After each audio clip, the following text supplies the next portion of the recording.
In 1935, when the Government of India Act came, people wanted to have complete freedom and they wanted to have a constitution for the entire India. Objective resolution was presented by Jawaharlal Nehru, laying down the underlying principles of the constitution, which later became the preamble of the constitution. When we group the provinces, it gives more power to the group. That means more power to the people. But this is not mentioned in the resolution. That is what I found, says Ambedkar.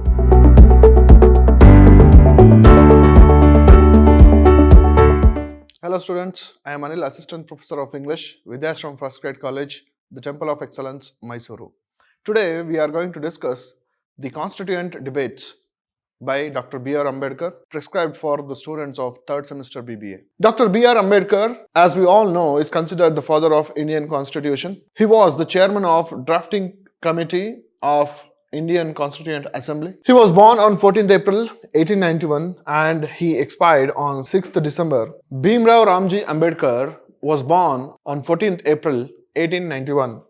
He was an Indian jurist, economist, social reformer, political leader. He headed the committee drafting the Constitution of India from the Constituent Assembly debates, served as Law and Justice Minister in the first cabinet of Jawaharlal Nehru, and inspired the Dalit Buddhist movement after renouncing Hinduism. So he graduated from Elphinstone College, University of Bombay, and studied economics at Columbia University and the London School of Economics, receiving doctorates in 1927 and 23 respectively, and was among a handful of Indian students to have done so at either institution in the 1920s. He also trained in the law at Gray's in London. His early career, he was an economist, professor, and lawyer. His late life was marked by his political activities. So he was in the beginning a lawyer, economist, and a professor, but later he jumped into the politics of India. He became involved in campaigning and negotiating for India's independence, publishing journals, advocating political rights and social freedom for Dalits, and contributing significantly to the establishment of the state of India. In 1956, he converted to Buddhism, initiating mass conversions of Dalits. In 1990, he was awarded the highest civilian award, that is Bharata Ratna, posthumously. So before we go on to the speech, what is this Constituent Assembly? British did not want to give independence to India. They wanted to give dominion status. But when this demand was not fulfilled, people of England, they did not like the status to be given to India, dominion status given to India. Therefore, they protested in their homeland. Therefore, it was cancelled. When it got cancelled, the people of India became very furious. It irritated them. It disturbed their thoughts on British. Therefore, they wanted Purna Swaraj, complete independence, as expressed in 1929 Lahore session of Congress. So after that, the intensity to get the freedom from the British rule became more. In 1935, when the Government of India Act came, people wanted to have complete freedom and they wanted to have a constitution for the entire India. In India, there were many provinces: Bombay Presidency, Calcutta Presidency, and Madras Presidency.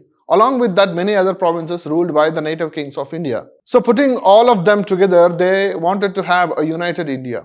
So in order to achieve that, they wanted to have a rule book. So the people of all the regions, the representative of the respective presidencies and provinces, they came together and they wanted to have a one common law book for the entire region of India. So in order to bring that to life, they made some rules, they brought some ideas, they read the constitution of many other countries. There was a group of people which brought all the ideas, types of governance, decided which is good for India and which is not, and they finally brought out the Indian Constitution in 1949, taking 2 years, 11 months and 18 days. So this Constitution of India that we have today is a result of a long process. So let us know what are the opinions of Dr. B.R. Ambedkar. When Jawaharlal Nehru expressed the views or expressed his ideologies, they became the resolution.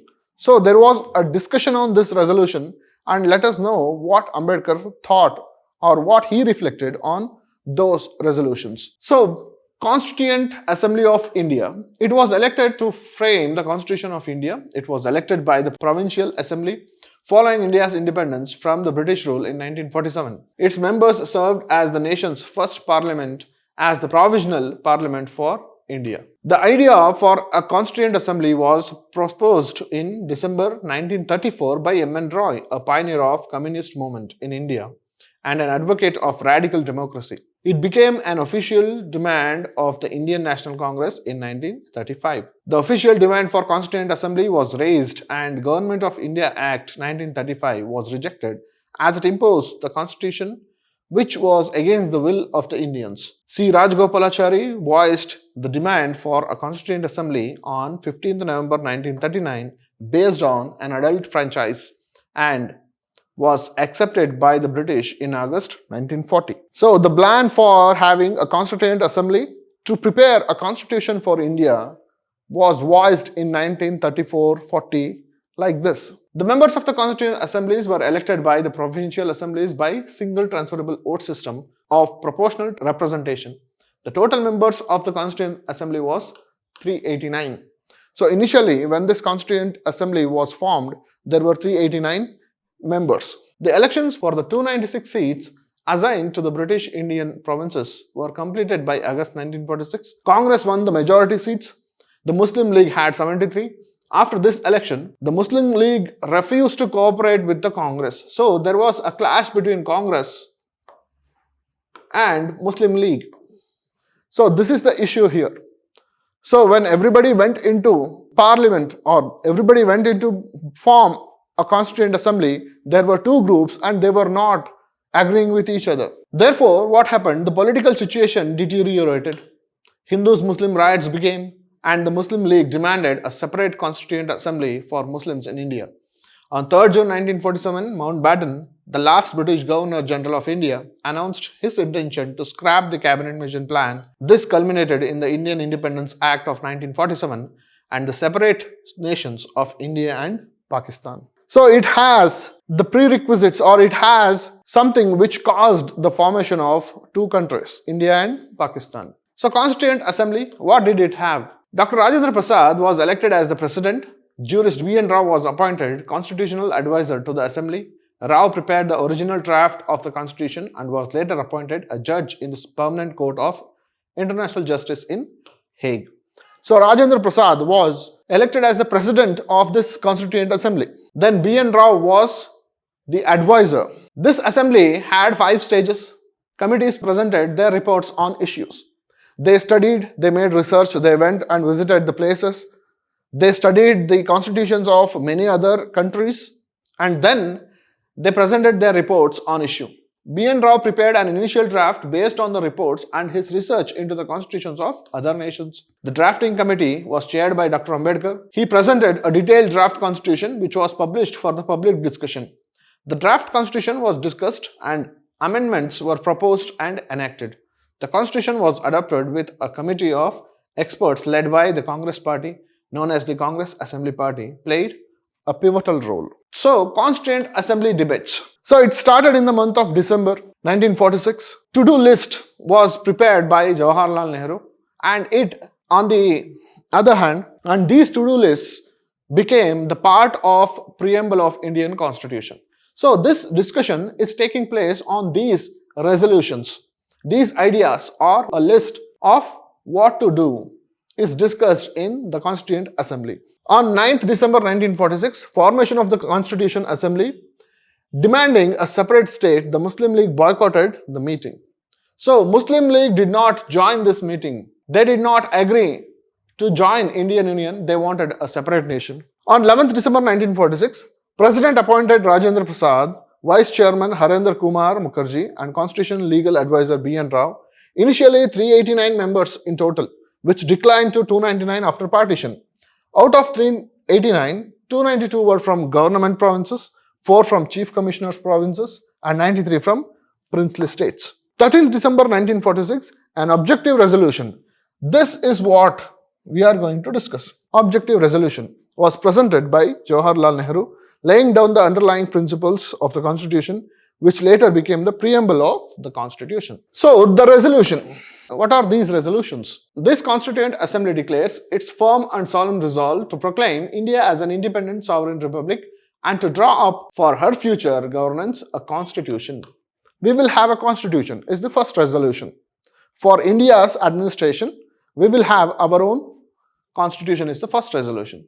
Second point, wherein the territories that now comprise British India, the territories that now form the Indian states and such other parts of India as are outside British India and the states as well as such other territories as are willing to be constituted in the independent sovereign India shall be a union of them all. So they demarcated the land boundary as well to frame a nation. Which all parts of India or which all parts would make a part of Indian Union. Moving to the third point, the said territories, whether with their present boundaries or with such other as may be determined by the Constituent Assembly and thereafter according to the law of the Constitution, shall possess and retain the status of autonomous units together with residuary powers and exercise all powers and functions of government and administration, save and except such powers and functions as are vested in or assigned to the Union or as are inherent or implied in the Union or resulting therefrom and.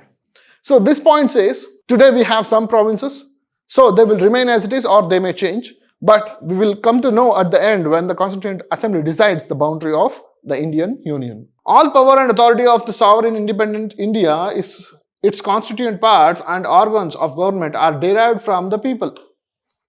So when you study politics, you have 4 points: people, boundary, government. These powers, political powers, are derived from its people. So people are the one who are giving power to the government. The fifth resolution says, wherein shall be guaranteed and secured to all the people of India justice, social, economic and political, equality of status of opportunity and before the law, freedom of thought, expression, belief, faith, worship, vocation, association and action, subject to law and public morality. So the next point is, so everybody is given opportunity in India.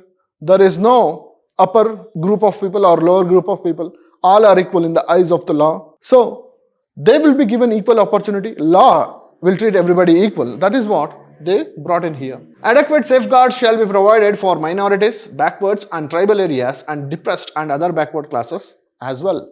So these are the resolutions which became part of the preamble and they uphold the characteristics of Indian Constitution. How is it going to do and what is it going to do? And shall be maintained the integrity of the territory of the Republic and its sovereign rights on land, sea and air according to justice and the law of the civilized nations.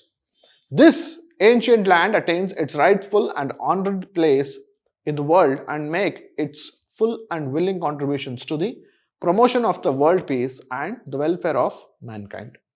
So these are the primary resolutions of the Constituent Assembly of India where Jawaharlal Nehru put these for discussion in the Constituent Assembly. So all the members, most of the members got an opportunity to express their views on these points. Today we are going to discuss what was the view of Dr. B.R. Ambedkar, whom we consider the father of Indian Constitution. He was the chairman of drafting committee. So what did he have to say on these points? Let us see. By this time, Dr. B.R. Ambedkar was representing the Bengal constituency. So he starts his speech saying, Mr. Chairman, the resolution in the light of the discussion that has gone on since yesterday obviously divides itself into 2 parts. So those 8 parts, Ambedkar divides them into 2 parts. One part which is controversial and the other part which is non-controversial. So he categorizes 8 points into 2. One is controversial, which has many controversies and they have to be answered or they have to be discussed in the Constituent Assembly, and the other part which is non-controversial. He says non-controversial is the part which comprises paragraph 5 to 7, points 5 to 7 which we discussed. These paragraphs set out the objectives of the future constitution of this country. I must confess that coming as the resolution does from Pandit Nehru, who is reputed to be a socialist, this resolution, although non-controversial, is to my mind very disappointing. Though he says 5 to 7 points are non-controversial, he says they are very disappointing. Let us know why he says so. The resolution suffers from certain other lacuna. I find that this part of the resolution, although it enunciates certain rights, does not speak of remedies. All of us are aware of the facts that rights are nothing unless remedies are provided, whereby people can seek to obtain redress when rights are invaded. I find a complete absence of remedies. This is the reason that he gives for this disappointment. He says the resolution have been promising the rights, but what if they are violated? How are people going to express their pain? How are people going to get their rights served properly? So that is what he says. It talks about rights, but there are no remedies. Unless the remedies are provided, it is useless. That is what Ambedkar says. That is his observation on non-controversial part of the resolution. Now I come to the first part of the resolution, which is controversial. First 4 paragraphs. As I said from the debate that has gone on in the House, this has become a matter of controversy. The controversy seems to be centered on the use of the word republic.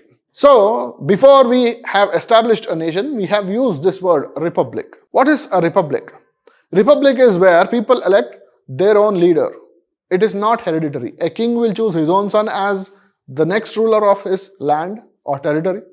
But in India, when we say republic, people will choose anybody that they want to be the president of a nation. It is centered on the sentence occurring in paragraph 4, the sovereignty is derived from the people. So he goes on explaining, thereby it arises from the point made by my friend Jaishankar yesterday, that in the absence of Muslim League, it would be not proper for this assembly to proceed to deal with this resolution. So the point raised by Ambedkar here is, Muslim League has gone out of Constituent Assembly. If we have to say that this constitution gives power to the government from its people, a part of its people has gone out, then how is this justifiable? I know today we are divided politically, socially and economically. So Ambedkar is reflecting the society of 1947 and it still remains here and there. He says we are divided politically, socially and economically. We are a group of warring camps. Ambedkar says we are a group of warring camps. We are all here together, but we are fighting with each other. And I may go even to the extent of confessing that I am probably one of the leaders of such a camp. Ambedkar admits that yes, even I am part of one such group. But sir, with all this, I am quite convinced that given time and circumstances, nothing in the world will prevent this country from becoming one. So he is very positive on the unity of India. Today we might be fighting, but in future we will stand united. That is what Ambedkar is expressing here. With all our castes and creeds, I have not the slightest hesitation that we shall in some form be a united people. So he has this positive note. In the course of the debate that took place, there were 2 questions which were raised, which struck me so well that I took the trouble of taking them down on a piece of paper. So while discussing, there were 2 important questions and Ambedkar noted it down and he raises those 2 points to be discussed in the Constituent Assembly. The one question was, I think, by my friend Prime Minister of Bihar, who spoke yesterday in this assembly. He said, how can this resolution prevent the League from coming into the Constituent Assembly? So, how can these resolutions stop Muslim leagues to join us? Today, my friend Shyam Prasad Mukherjee asked another question, is this resolution inconsistent with the cabinet mission's proposal? What is this cabinet mission? In 1946, it is a mission plan. It proposed a 3-tier administrative structure for British India with the federal union at the top tier, individual provinces at the bottom tier and groups of provinces as middle tier. So we have divided our nation into many groups and giving them priorities. So does this resolution, which is proposed now, those 8 points, are they consistent or inconsistent with this point? As I read this part of the resolution, I don't find any references to the idea of grouping. So when I read these resolutions, there is no mention of grouping the federal, the provinces and the union of provinces. 3-tier, 1, 2, 3. This is federal, provinces and group of provinces.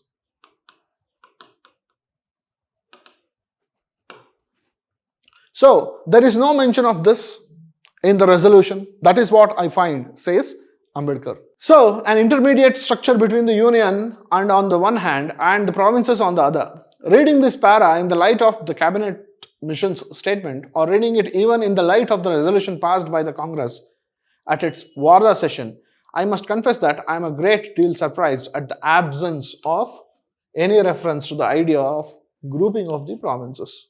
So in this resolution, we find no mentioning of grouping of provinces. When we group the provinces, it gives more power to the group. That means more power to the people. But this is not mentioned in the resolution. That is what I found, says Ambedkar. I must confess that I am appalled at the idea that anybody in this country should think of solving the political problems of the country by the method of war.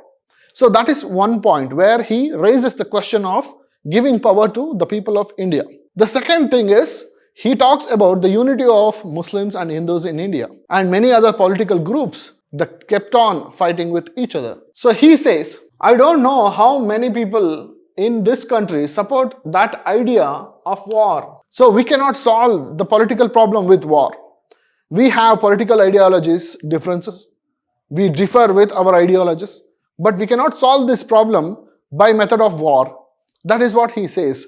And he is telling, or his intention is to reach people on the issue of Hindu-Muslims fighting with each other. I do not know how many people in this country support the idea of war. A good many perhaps do.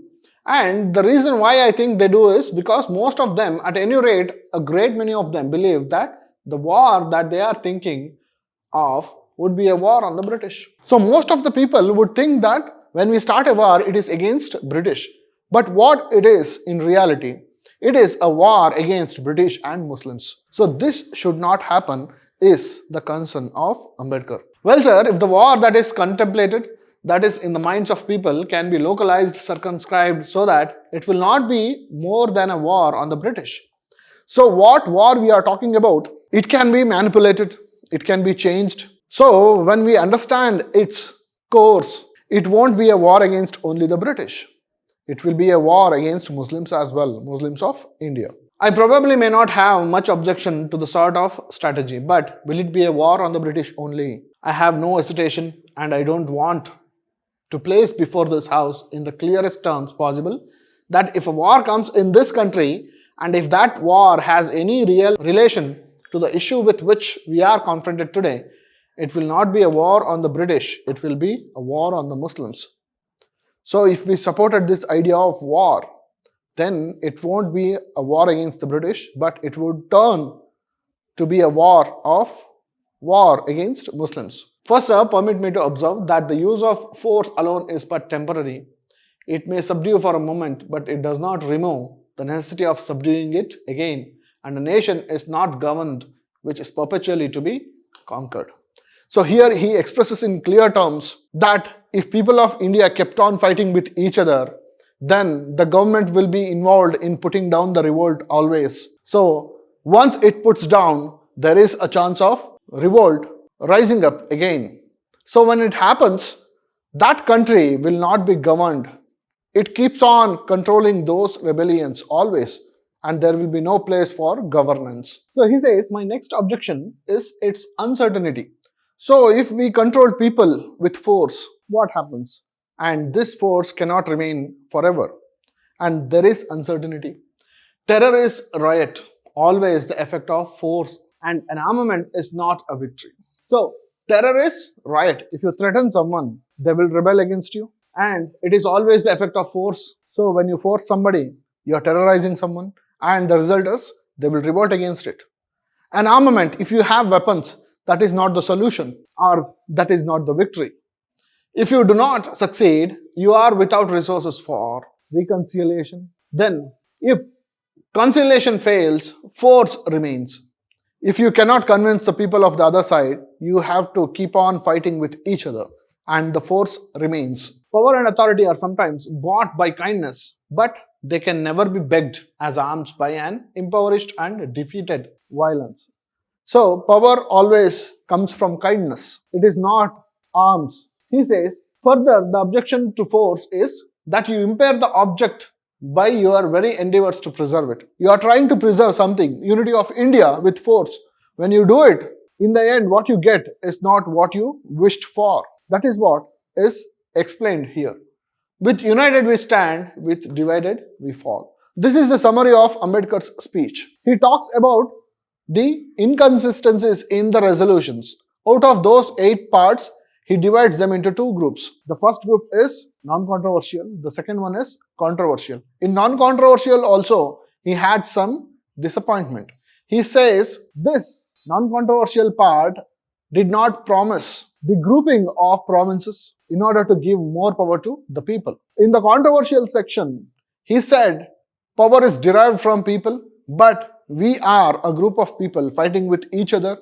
The question will be a fight against the majority and the minorities of India, which he intended Muslim League as minorities. But if we kept on fighting each other, are we going to preserve the unity of India is the question. So many people were expressing their views to bring war in order to send out the British, and Ambedkar points out if this happens, this war may be directed towards the minority as well. Therefore, war is not the solution. Then finally he says, we have to solve this, or we have to get the power of governance through constitution from the people. When this is to be achieved, we have to convince this in a very polite manner, and people should give the power to the government with their kindness. Therefore, united we stand and divided we fall. That is the message of Dr. B.R. Ambedkar.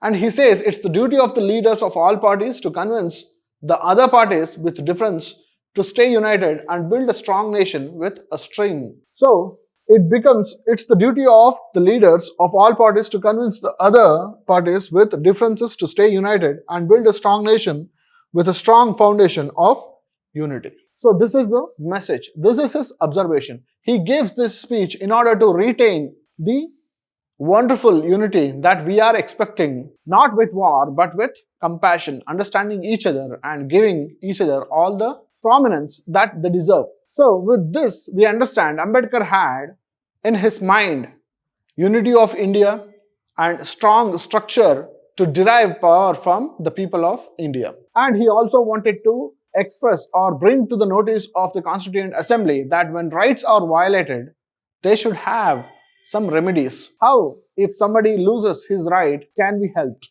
So with all these points, he finishes his speech, and this debate takes an important part in the Constituent Assembly debates that helped in the formation of Indian Constitution and was brought into force on 1950, January 26th. Thank you.